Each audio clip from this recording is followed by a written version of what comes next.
বৈষম্য বিরোধী আন্দোলনের প্রেক্ষিতে গত 5 আগস্ট দেশ ছেড়ে ভারতে পালিয়ে যান বাংলাদেশের প্রাক্তন প্রধানমন্ত্রী শেখ হাসিনা। সেখানে গিয়ে তিনি গৃহবন্দী নয় বরং রাষ্ট্রীয় অতিথির মতো দিন কাটাচ্ছেন বলে জানা যায়। দেশ ছাড়ার পর থেকেই ভারতের সেফ হাউসে বসে একের পর এক ষড়যন্ত্র করছেন তিনি। সেই সাথে ভারতে থেকে তিনি পাচ্ছেন দেশটির স্বরাষ্ট্রমন্ত্রীর পদমর্যাদায় ভিপিআইপিদের জন্য নির্ধারিত Z++ ক্যাটাগরির নিরাপত্তা।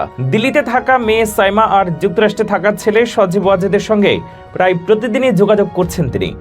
ভারতে থেকে দলীয় নেতাকর্মীদের খোঁজ খবর নেওয়ার অনুমতিও আছে সাবেক এই প্রধানমন্ত্রীর।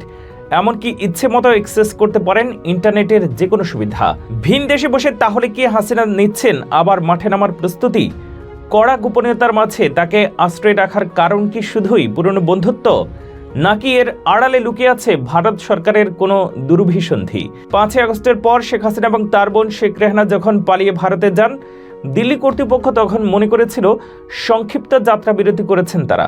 পরবর্তীতে গাজিয়াবাদের হিন্দন বিমান ঘাঁটি থেকে তাকে সরিয়ে নেওয়া হয় দিল্লির কোনো গোপন ঠিকানায়।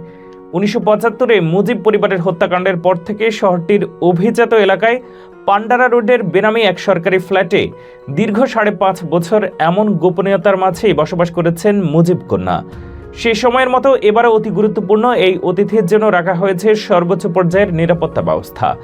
শেখ হাসিনা ভারতে আশ্রয় নেওয়ার পর থেকেই তার স্ট্যাটাস এবং অবস্থানের বিষয়টি নিয়ে চরম গোপনীয়তা রক্ষা করে আসছে নয়াদিল্লি। পুরনো মিত্রের নিরাপত্তা এবং সুরক্ষার ক্ষেত্রে কোনো রকম ভুল করার দায় নিতে চাইছে না মোদী প্রশাসন। সার্বক্ষণিক তাকে চোখে চোখে রেখেছে সাদা পোশাকের কমান্ডোরা। এমন অবস্থায় দিল্লির নদী গার্ডেন কিংবা নিজামুদ্দিন আউলিয়ার দরগায় হাসিনার যাওয়ার বিষয়টিকে নিতান্ত গুঞ্জন বলে মনে করেন ভারতের সংশ্লিষ্ট মহলের কর্মকর্তারা।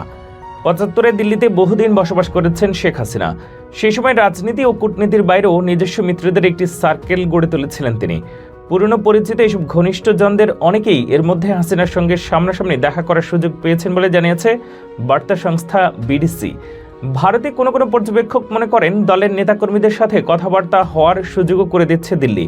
হাসিনা যাতে মাঠে নামার প্রস্তুতি নিতে পারেন তৈরি করে দেওয়া হচ্ছে সেই ক্ষেত্র। বরাবরই সতর্ক অবস্থানে থেকে হাসিনা পরিস্থিতি সামাল দিচ্ছে নয়াদিল্লি।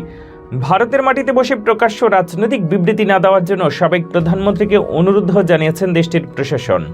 তারপরও বাংলাদেশের রাজনীতিতে নতুন করে হাসিনাকে পুনর্বাসন, তাকে ক্ষমতায় বসানোর পায়তারা করছে মোদী প্রশাসনের নানা কারণে উঠেছে এমন গুঞ্জন।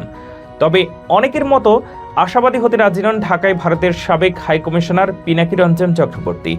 তিনি মনে করেন হাসিনার বয়স 10 বছর কম হলে দেশে ফিরে দলের হাল ধরতে পারার সম্ভাবনা ছিল, কিন্তু এখন আর সেটা সম্ভব না।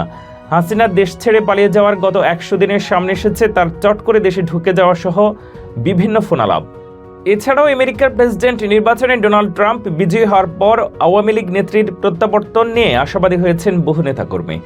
দিল্লির একজন শীর্ষস্থানীয় কর্মকর্তার বরাত দিয়ে ডিবিসি জানায়, বাংলাদেশের রাজনীতির মাঠ এখন গরম, তাই লুজ বলের মতো সুযোগের অপেক্ষায় আছে নয়াদিল্লি। তার এমন মন্তব্য ইঙ্গিত দিচ্ছে একসময়ের প্রতাপশালী প্রধানমন্ত্রী শেখ হাসিনাকে অনির্দিষ্টকালের জন্য হয়তো চলতে হবে ভারতের ইশারায়।